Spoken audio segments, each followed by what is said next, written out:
Episode 6-এ আমরা একটা লম্বা টাইম জাম্প দেখতে পাবো। আগের এপিসোডে রাহনিরা এবং লেনরের বিয়ে দেখেছিলাম। তারপর এই এপিসোডে 10 বছর কেটে গেছে।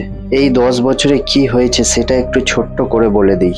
আমরা দেখেছিলাম হ্যান্ড অফ দ্য কিং লাইলাল স্ট্রমের ইশারায় তার ছেলে হারউইন স্ট্রম রাহনিরাকে তুলে নিয়ে যায়। প্রবাবলি তারপরেই হারউইন এবং রাহনিরার মধ্যে অ্যাফেয়ার শুরু হয়ে যায়। এই 10 বছরে রাহনিরা এবং অ্যালিসেন্টের মধ্যে অনেক দূরত্ব বেড়ে গিয়েছে। এখন তারা একে অপরের খুব বড় শত্রু। এপিসোড 6-এর শুরুতে ওল্ডার রাহনিরাকে দেখা যায়। এখন তার তৃতীয় সন্তান জন্ম নিয়েছে। অন্যদিকে এই খবরটা কুইন অ্যালিসেন্ট জানতে পারে এবং সে রাহনিরাকে তার কাছে ডেকে পাঠায় তার বাচ্চাটাকে দেখার জন্য। রাহনিরা এবং লেনর তার নিউ বর্ন চাইল্ডকে নিয়ে কুইন অ্যালিসেন্টের কাছে যেতে থাকে। অন দ্য ওয়ে তাদের সাথে লর্ড ক্যাসওয়েলের দেখা হয়। লর্ড ক্যাসওয়েল একজন ভালো লর্ড ছিল। সে রাহনিরাকে জিজ্ঞাসা করে তার কোনো সাহায্য চাই কিনা। রাহনিরা যখন কুইন অ্যালিসেন্টের কামরার বাইরে পৌঁছায় সেখানে ক্রিস্টান কোলকে দেখা যায়। আমরা লাস্ট এপিসোডে দেখেছিলাম ক্রিস্টান কোল সুইসাইড করতে যাচ্ছিল, কিন্তু অ্যালিসেন্ট তাকে বাঁচিয়ে নেয়। সো এখন ক্রিস্টান কোল কুইন অ্যালিসেন্টের সোয়াম শিল্ডের পদে নিযুক্ত। ফাইনালি এখানে আমরা কুইন অ্যালিসেন্টকে দেখতে পাই এবং এখানে অ্যালিসেন্ট আর রাহনিরার মধ্যে টোন মারামারি কথাবার্তা হয়। কুইন অ্যালিসেন্ট রাহনিরাকে আরাম করার জন্য উপদেশ দেয়। রাহনিরা তাকে ঘুরিয়ে জবাব দেয়, আমি সারাদিন আরাম করি, এটাই তো তুমি চাও। এখানে ফাইনালি কিং ভিসেরিস আসে। এখানে আমরা দেখতে পাই ভিসেরিসের লেফট হ্যান্ড পুরোপুরিভাবে গায়েব হয়ে গেছে। অনেক বছর থেকে ভিসেরিসের রোগ ছিল, সো সেটার জন্যই ভিসেরিসকে লেফট হ্যান্ডটা কেটে দিতে হয়েছে। কিং ভিসেরিস রাহনিরাকে তার ছেলের নাম জিজ্ঞাসা করে। লেনর সেই সময় বলে তার নাম জফরি। অ্যালিসেন্ট এখানে লেনরকে টিস মেরে বলে, লেনর তুমি চেষ্টা করতে থাকো, একদিন না একদিন তোমার মতো দেখতে একটা বাচ্চা তোমাদের নিশ্চয়ই হবে। অ্যাকচুয়ালি রাহনিরার বাচ্চার পিতা লেনর ছিল না, তার পিতা ছিল হারউইন স্ট্রম। তাই এখানে অ্যালিসেন্ট লেনরকে এরকম বলে। দেন আমরা রাহনিরার আরো দুজন ছেলেকে দেখতে পাই।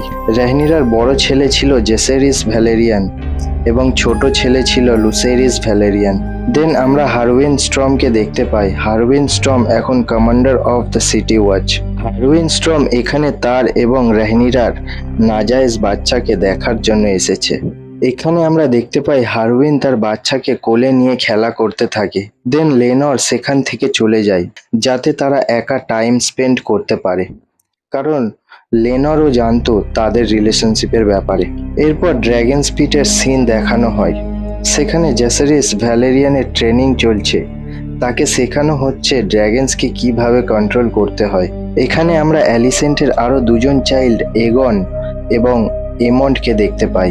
এমন্ডের কোনো ড্র্যাগন ছিল না, তাই এখানে সবাই তাকে একটু রাগাতে শুরু করে। এমন্ড এতে একটু রেগে যায়, কিন্তু সে তখন কাউকে কিছু বলে না। এরপর সবাই যখন সেখান থেকে চলে যায় তখন এমন্ড ড্র্যাগন পিটের আরো ভেতরে যেতে থাকে। একটু ভেতরে যাওয়ার পর সে একটা ড্র্যাগনস দেখতে পায়, যেটা ছিল ড্রিম ফায়ার। পরের সিনে আমরা হেলেনা টার্গেরিয়ানকে দেখতে পাই, যে অ্যালিসেন্টের তৃতীয় সন্তান ছিল। হেলেনা একদম আজব ধরনের ক্যারেক্টার ছিল। সে পোকামাকড় ধরে তার কাছে রেখে দিত। ইভেনচুয়ালি এখানে এমন্ড আসে। অ্যালিসেন্ট এমন্ডকে একটু বকাবকি করে, কারণ সে একাই ড্রিম ফায়ার ড্রাগনের কাছে চলে গেছিল। সে মারা যেতেও পারতো, তার কপাল ভালো ছিল যে সে বেঁচে গেছে। দেন কুইন অ্যালিসেন্ট এবং কিং ভিসেরিসের মধ্যে একটা কনভারসেশন এখানে দেখা যায়। অ্যালিসেন্ট সোজাসুজিভাবে ভিসেরিসকে বলে দেয় রাহনিরার সন্তান একদমই টার্গেরিয়ান অথবা ভ্যালেরিয়ানদের মতো দেখতে নয়, তার সন্তানগুলো সব হারউইন স্ট্রমের নাজায়েজ। দেন ভিসেরিস একটু রেগে যায়। ভিসেরিস তার মেয়ে রাহনিরাকে খুব ভালোবাসতো, তাই সে রাহনিরার ব্যাপারে কোনো খারাপ কথা শুনতে রাজি ছিল না। দেন অ্যালিসেন্ট সেখান থেকে বেরিয়ে আসে এবং সে এগনের রুমে যায়। সেখানে এগন পুরো উলঙ্গ ছিল। অ্যালিসেন্ট এগনকে বলে ভিসেরিসের পর রাহনিরা কুইন হবে এবং রাহনিরার পর জেসেরিস, আর এভাবেই তোমার অধিকার তারা ছিনিয়ে নেবে। এগন তার মাকে বলে, এতে আমার কিছু আসে যায় না। জেসেরিস যদি রাজা হতে চায় তাহলে তাকে হতে দাও। এমনিতেও আমি রাহিনীরাকে কোনো চ্যালেঞ্জ করতে চাই না। এরকম কথা শুনে অ্যালিসেন্ট ভীষণ রেগে যায়। দেন আমরা পৌঁছে যাই পেন্টসে, যেখানে ডেমন এবং লেনা ভ্যালেরিয়ান খুব মজায় দিন কাটাচ্ছিল। লাস্ট এপিসোডে আমরা দেখেছিলাম ডেমন এবং লেনা ভ্যালেরিয়ান ফ্ল্যাট করছিল। এরপর ফাইনালি তারা বিয়ে করে নেয়। দেন ডেমন ক্যারেক্সিসের সাথে এবং লেনা ভ্যালেরিয়ান ভেগারের সাথে এসসে ঘোরার জন্য বেরিয়ে পড়ে। তারা পুরো ওয়ার্ল্ড এক্সপ্লোর করতে বেরিয়ে পড়ে। গত 10 বছর ধরে তারা নানান দেশে ঘুরছে। ইভেনচুয়ালি তারা পেন্টসে আসে। এখানকার যে লর্ড ছিল সে তাদের জন্য একটা ডিনার পার্টি রাখে। এখানে আমরা ডেমন এবং লেনা ভ্যালেরিয়ানের সন্তানকে দেখতে পাই, বেলা এবং রেহিনাকে।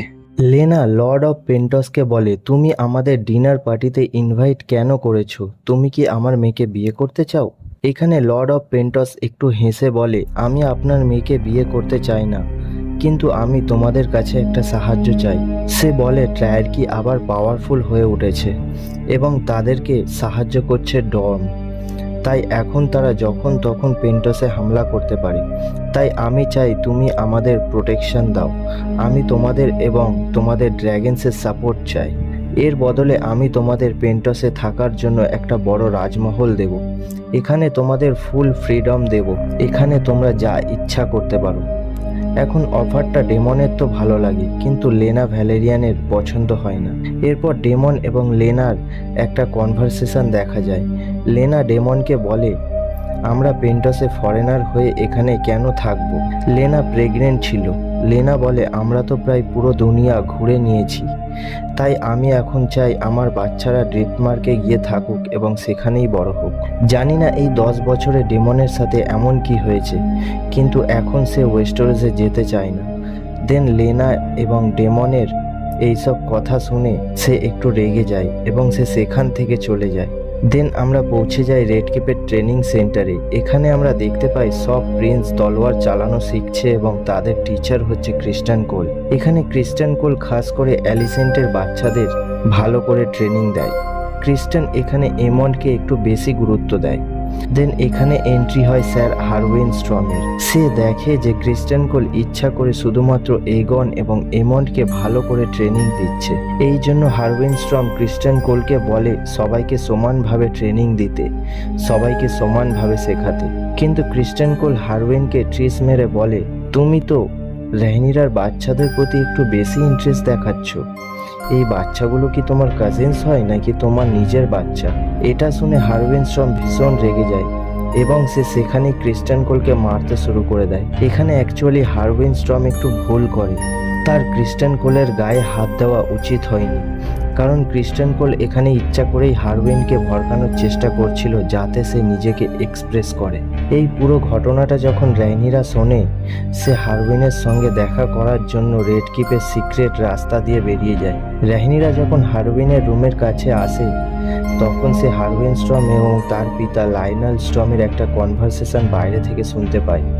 এমন কিছু ইম্পর্টেন্ট কনভারসেশন সেটা ছিল না। বেসিক্যালি লাইনাল স্টর্ম তার ছেলে হারউইন স্টর্মের ওপর একটু রেগে যায়, কারণ সে জানতো হারউইন এবং রাহিনীরার রিলেশনশিপের ব্যাপারে।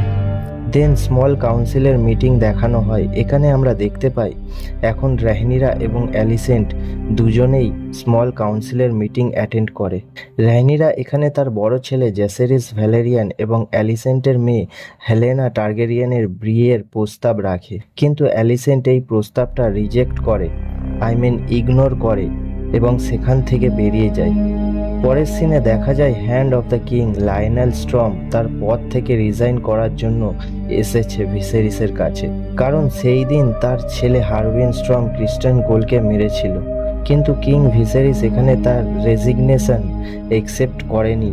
দেন লাইনাল স্ট্রম ভিসেরিসকে বলে যে সে এখন হ্যারেনহলে ফিরে যেতে চায় এবং সে তার ছেলেকে প্রপারলি ভাবে রুল করা শেখাতে চায়, কারণ হারউইন স্ট্রম ছিল হ্যারেনহলের উত্তরাধিকারী, তাই তাকে এখন সেখানে যাওয়া উচিত।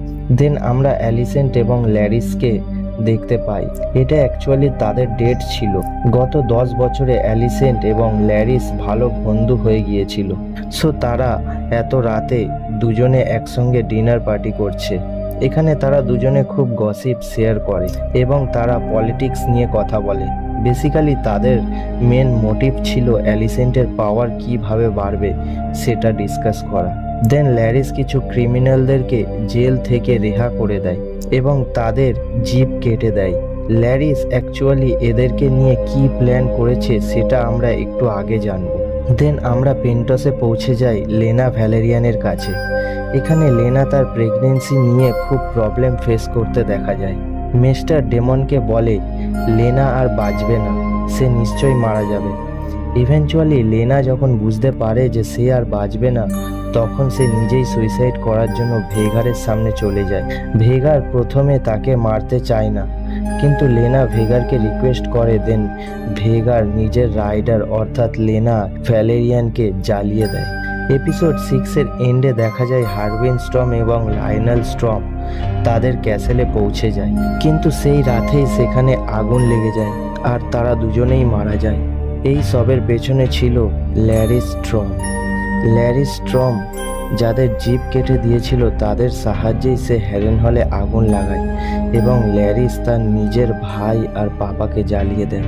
দেন রেহনিরাও তার পুরো ফ্যামিলি নিয়ে ড্র্যাগনস্টোনে চলে যায়, কারণ তার মনে হচ্ছিল যে কিংস ল্যান্ডিংয়ে তার ফ্যামিলি এবং সে সেফ ছিল না, তাই সে তার পুরো ফ্যামিলি নিয়ে ড্র্যাগনস্টোনে চলে যায়। এখানেই শেষ হয় এপিসোড 6। ভিডিওটা ভালো লাগলে গাইস ভিডিওটাকে লাইক করে দিও এবং এই ধরনের ভিডিও আরও দেখার জন্য চ্যানেলটাকে সাবস্ক্রাইব করে দিও। দেখা হচ্ছে পরের ভিডিওতে। বাই।